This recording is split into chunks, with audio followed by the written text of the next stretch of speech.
Hi team, I hope you're all well.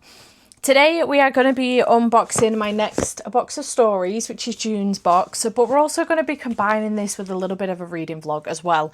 I have made the decision to try a chapter of all of these books, the 4 books that I got in last month's box, and read 2 of the books towards the end of this video. So I will give you my full thoughts on these.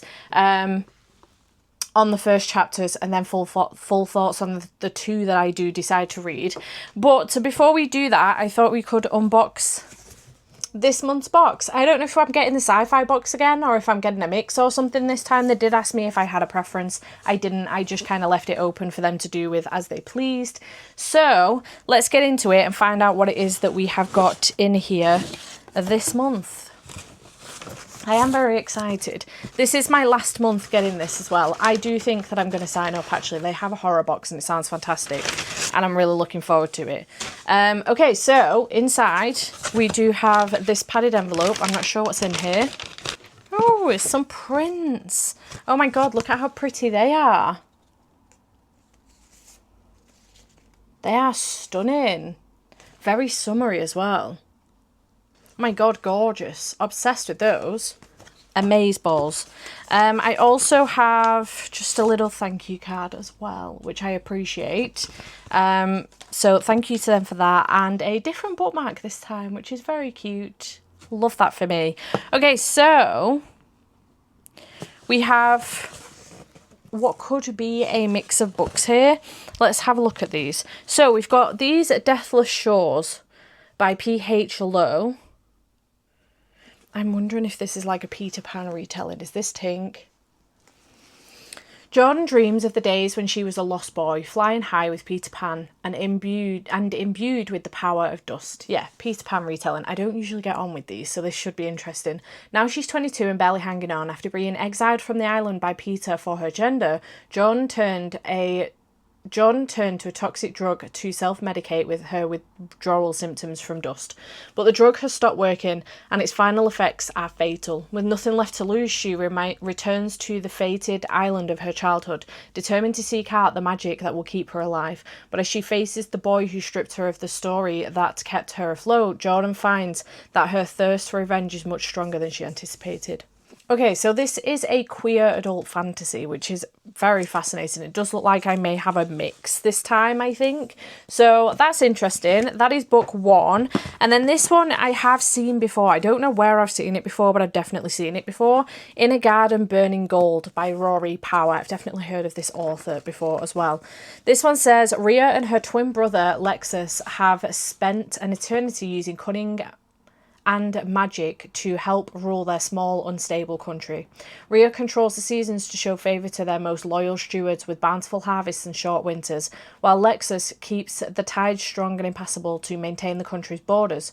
Reigning over them both is their father, who holds dominion over death, using his most powerful weapon, fear, to keep the people and his children in line. For 100 years, Rhea and Lexus have been each other's only ally, defending themselves and their younger siblings against their father's increasingly unpredictable anger, while also trying to keep up the appearance of unity and prosperity with their borders. Now, with an independence movement gaining ground and their father's iron grip weakening, the twins must take matters into their own hands to keep the world from crashing down around them. But as Rhea and Lexus fight to save their family, they begin to draw very different conclusions about their father's style of rule, and if the siblings aren't careful, they'll end up facing each other on the battlefield. Interesting. That is quite a long synopsis. Interesting. I've definitely seen this one. I don't know where I've seen it, but I have seen it about. I recognise this cover for sure. So this one is also a queer adult fantasy. Nice. I wonder if all these books are going to be queer. That should be interesting. With it being June, Pride Month, you know. Okay, so the next book is Where the Children Take Us by Zane E. Asher. How one family achieved the unimaginable. Oh, a powerful and beautiful memoir. Oh, non-fiction. This spellbinding memoir opens with a woman receiving shattering news that her husband and son have been in a terrible accident.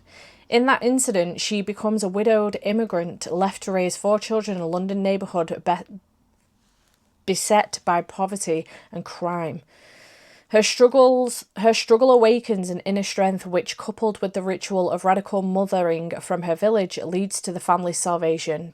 The fierce parenting style she adopts ultimately produces an Oscar-nominated actor, an Oxford-educated CNN anchor, a doctor, and a successful entrepreneur. Good Lord.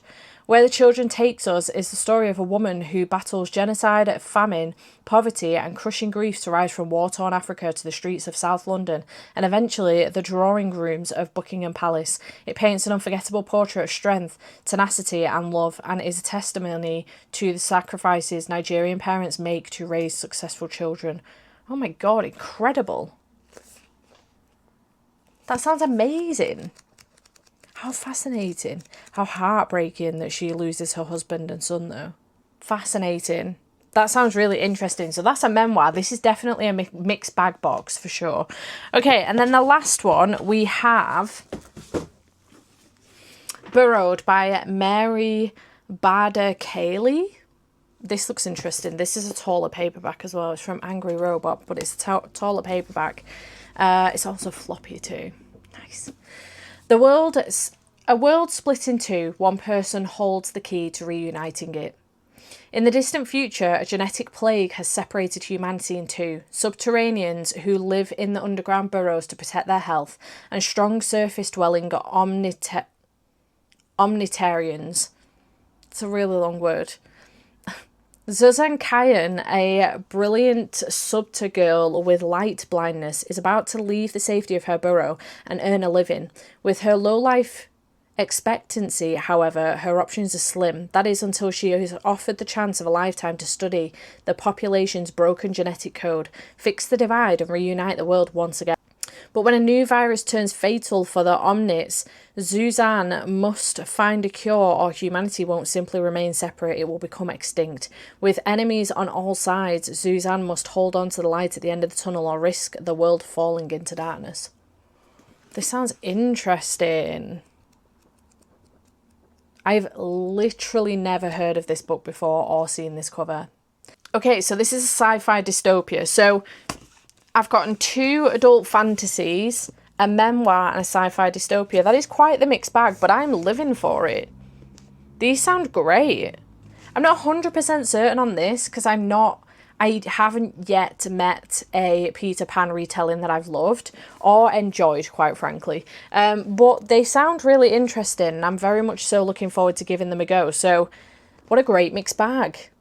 Thank you very much to A Box of Stories for sending me these. I truly appreciate it. I definitely want to sign up to their subscription. But yeah, really happy about that box for sure. So if you would like 15% off your first 3 boxes, as well as a surprise gift in every 3rd box, you can use my rep code STEPHBOOKS at checkout. This is only valid on the 4-book box subscription, which is the one that I have got here. But my rep code does work in both the UK and the US if you were interested in checking it out. I would highly recommend, because I've had 2 boxes from them now and they've been great so far. I am about to read some of the books from my first box and find out if I enjoy them, but because I have already read the first chapter, so I can tell you about that and then let you know which ones I'm going to be reading. But both boxes have been fantastic so far and I would highly recommend them. I'm definitely thinking about subscribing actually after this rep term is up, so would recommend for sure. Okay, so the books that I have tried, actually the first chapter of these, I've made a couple of notes, but the books that I have tried the first chapter of, and then the 2 books that I am going to go on to reading, I will let you know what they are now. So the first book that I did try a chapter of was The Final Orchard by CJ Rivera. This one was really interesting. We are following a woman, the POV actually of Ro. We follow 2 POVs in this book, but obviously I've only read the first chapter. The second chapter does follow from the POV of Eva, so I did only get the intro to this from Ro, and she is in the car with her young daughter and she's currently on her way to a meeting, a really important meeting that actually could change the way of the world in this situation. So bionic enhancements are a way of showing wealth and empowerment among the people, and Ro has basically come up with a pioneering organic enhancement that could topple the status quo. Now, on her way to this meeting, she is running... Yeah, can I help you? Denver, you're so inconvenient. Can you go lie down, please? Go on, go lie down. Now, on her way to this meeting, she ends up finding herself stuck behind this very slow driver. And as she eventually gets to a point where she's able to try and pass this driver, she has a quick look and something is very wrong with this old lady in this car. Someone then comes up behind her, completely runs her off the road. She ends up in a car accident that then does kill her daughter. When she then wakes up, she's ended up with a bionic enhancement on her. They know who she is, but she's ended up with some form of bionic enhancement, and she finds out her daughter is dead and she wants to know what the hell has happened. That's the first chapter. I am so intrigued and desperately want to continue. So that was the first one, the first chapter that I read.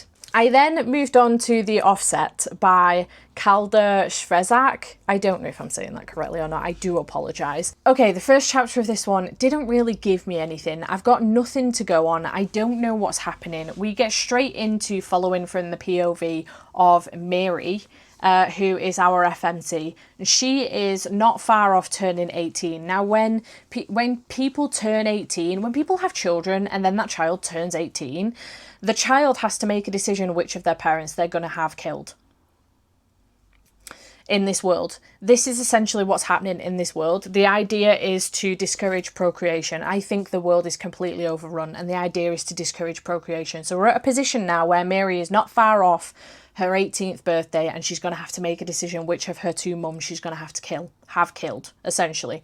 Now, these killings are public, and we start off with her in the town square, essentially watching one of these killings. It's quite graphic and it's quite dark.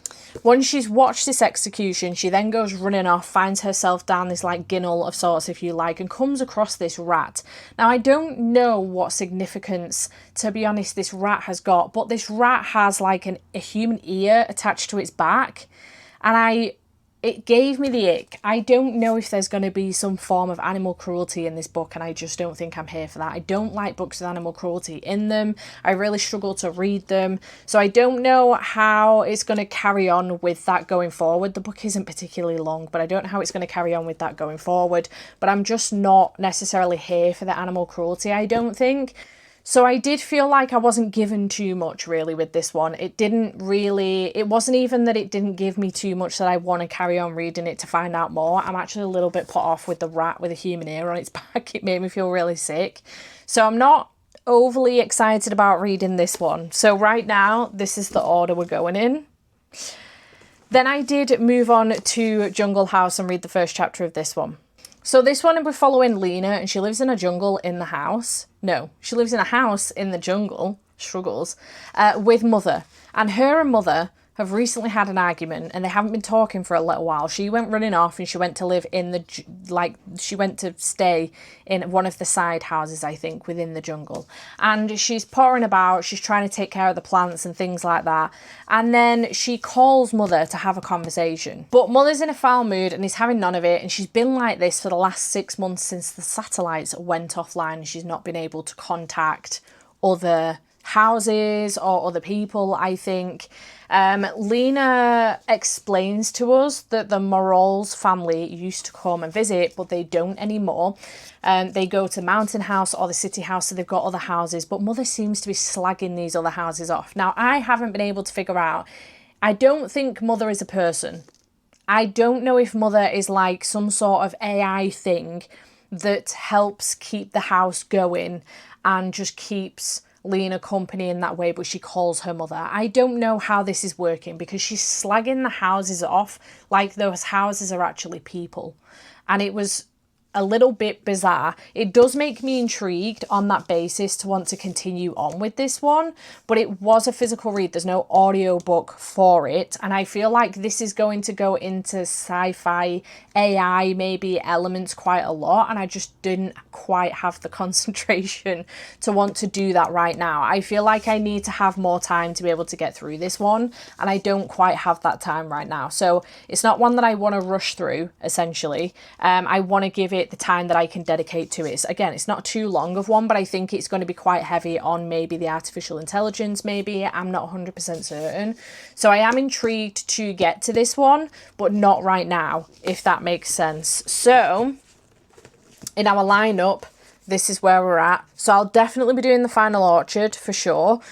So let's find out what my thoughts were on the first chapter of Mercury Rising by R.W.W. Green. Now, if you remember my last unboxing, this was the one I was most excited about when I'd read the synopsis. It sounded fantastic. It sounded like a fun, silly, goofy time.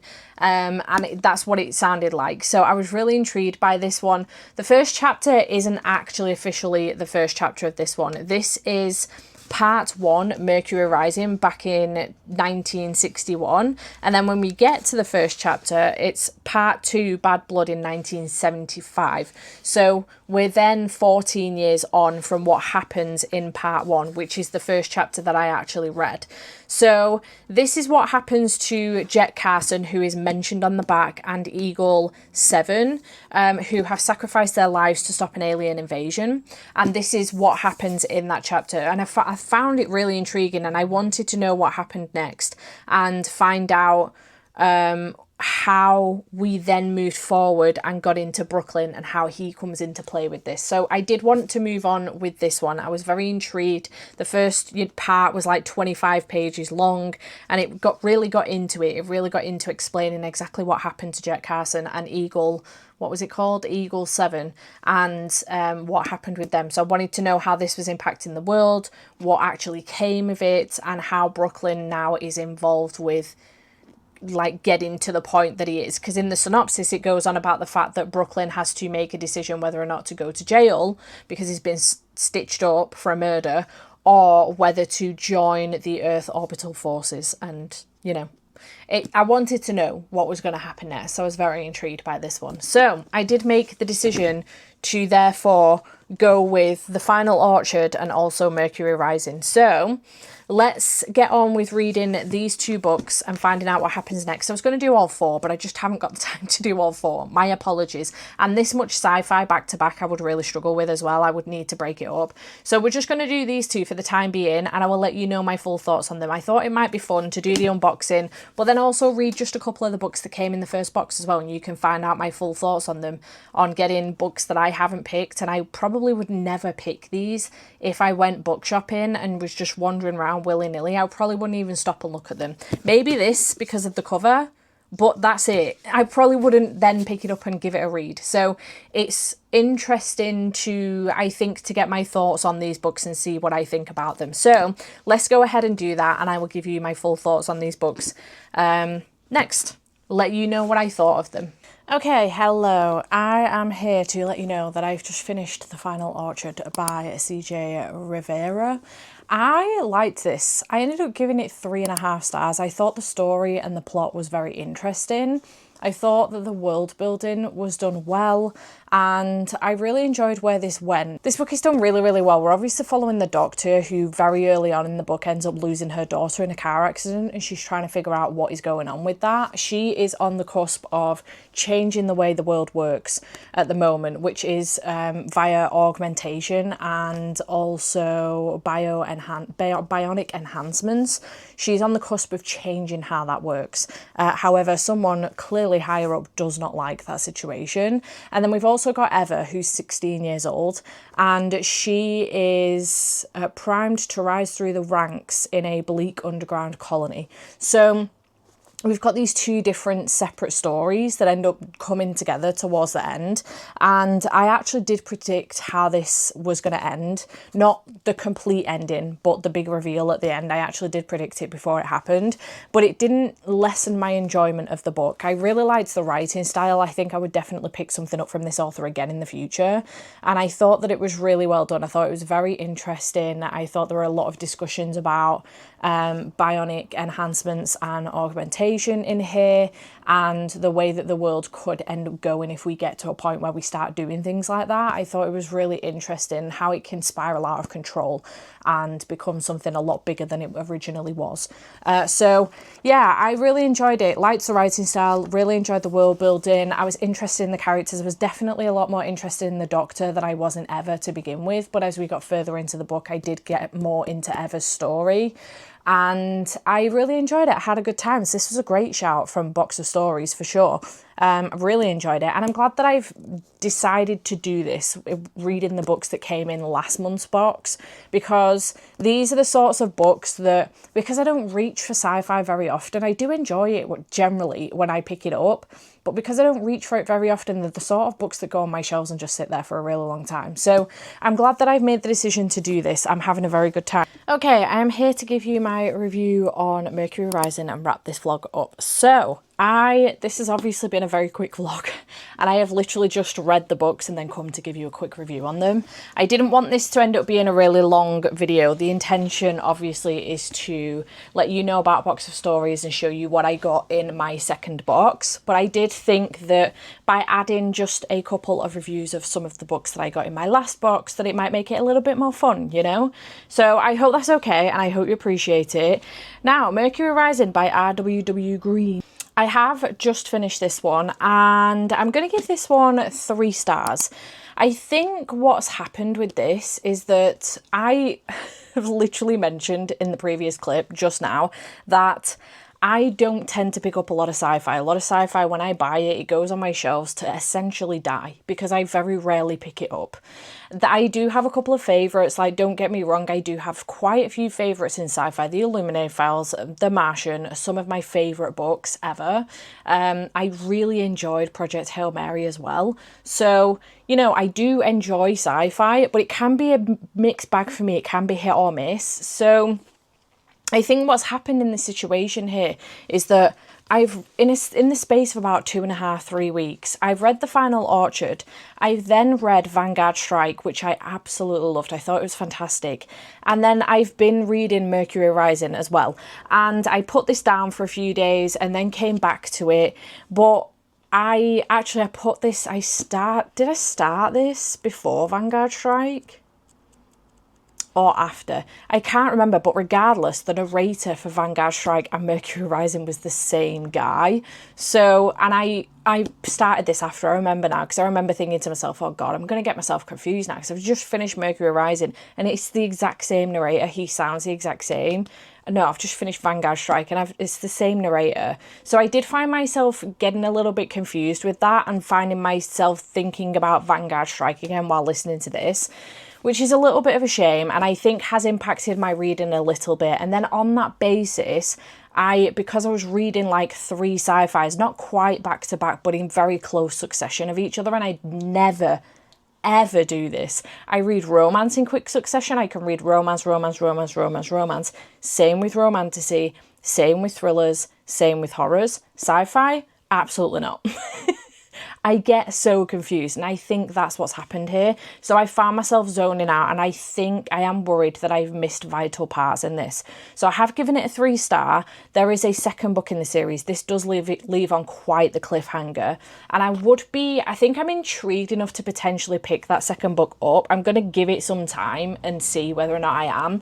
But if I'm going to do that, I will reread this at some point. So it won't be anytime soon, but I'm going to keep this on my shelves for the time being, potentially reread it, and then go in for the second book, because I don't think I can right now, very honestly with myself and with you, pick that second book up and know exactly what's happened in this book, moving on into the second book to know where this story is going to go next.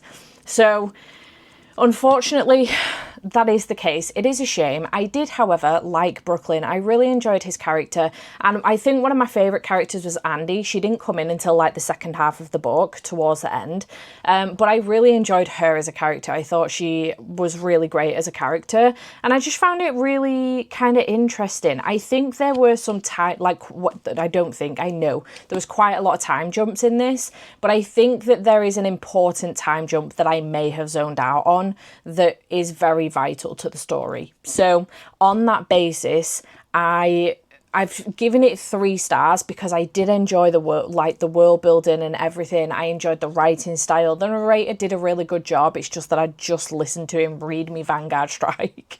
So I got them confused a little bit. It's like listening to Teddy Hamilton back to back to back, you know? I mean, I could probably do it, to be fair, but it is a little bit like doing that. It's also a little bit like actually listening to James Joseph. narrate a romance book to me, despite the fact that that man is Joe Jameson doing Falkio, Kest and Brasti from the Great Coast series. So now when I hear him narrate romance and he does the voice that he does for Falkio, for example, or for Brasti, which he does regularly in his romance books, I've got visions of Falkio and Brasti in my head and I just cannot stop it. You know, when a narrator just becomes a character for you because you've listened to them play that character repeatedly. Unfortunately, that's what happened with Vanguard Strike in this one. So it is what it is. I did enjoy it enough to potentially read it again so that I can move on to the next book. But overall, 3 stars, I think. I understood enough to be able to give it a reasonable rating. I didn't want to give it any less than 3 stars. I can't give it any more, but I didn't want to give it any less than 3 stars. I don't think that this is necessarily a bad book. I think that what's happened is it's bad timing on my part because I've read Sci-Fi's back to back. So, you know, it's another reason why I didn't want to do all 4 of the books in this vlog, because I didn't want to be reading 4 Sci-Fis back to back. Inevitably, what I've ended up doing, not quite back to back, but I've ended up reading 3 in very close succession, which again, I never do. So it is what it is. But overall, I think this reading, like, this has gone very, very well. I really enjoy the box that I got last month from Box of Stories, and I've enjoyed the surprise box that I've gotten from them this month as well. So I think it's fantastic. I really like that I'm having my eyes open to books that I would have walked past in the store. Like, I may have picked this up, and as I say, I may have picked Jungle House up because of the cover. I don't think it would have ended up in my basket and coming home with me. This one maybe, but not guaranteed. This one, I wouldn't have even looked at it. I absolutely wouldn't have even, there's no way that this says Sci-Fi to me. I wouldn't have even looked at it. I don't know what I would have thought this was if I didn't know it was Sci-Fi, to be fair. Maybe like a family thriller or something. You know, family drama thriller type thing. I don't know. But regardless, it's opening my eyes to books that I haven't heard of before or I've never seen before, or books that I definitely would not have picked up from the store myself. And I really like that. I kind of enjoy that. And I feel like this is a subscription box that I can probably get behind. I am obviously changing my ways with subscription box services with my Keep It or Yeet It series. And I feel like this is a subscription box service that I could absolutely get behind, more so than the subscription box services that I currently have, because I like the idea of the surprise of it. They have my Goodreads account as well. You can send that to them so that they make sure you don't get any duplicates, which I think is fantastic. So I just think it's a really nice twist to have a box come in the month with 4 new books that you may have never heard of before, or you wouldn't have reached for yourself in the shop, and you may find a new favourite, who knows. They've got a horror box coming out that I'm very excited about, and I'm definitely wanting to get my hands on that one. So yeah, I think this has been successful. I'm loving the surprise box that you've seen me unbox at the beginning of this video. So yeah, very excited to pick some of those up. You will probably see them in some blogs at some point maybe. But yeah, very successful overall. Thank you very much to A Box of Stories for having me as a rep for the last couple of months. I truly appreciate it. I've loved the box, so thank you very much. And let me know in the comments down below, have you ever had A Box of Stories, or are you intrigued in checking them out? There is also a code in the description box down below with a link to them, so please do go and check those out. And yeah, thanks again to A Box of Stories for sending me the boxes and for, you know, giving me the idea to do this video as well. I truly appreciate it. So I will see you in whatever comes next. Bye for now.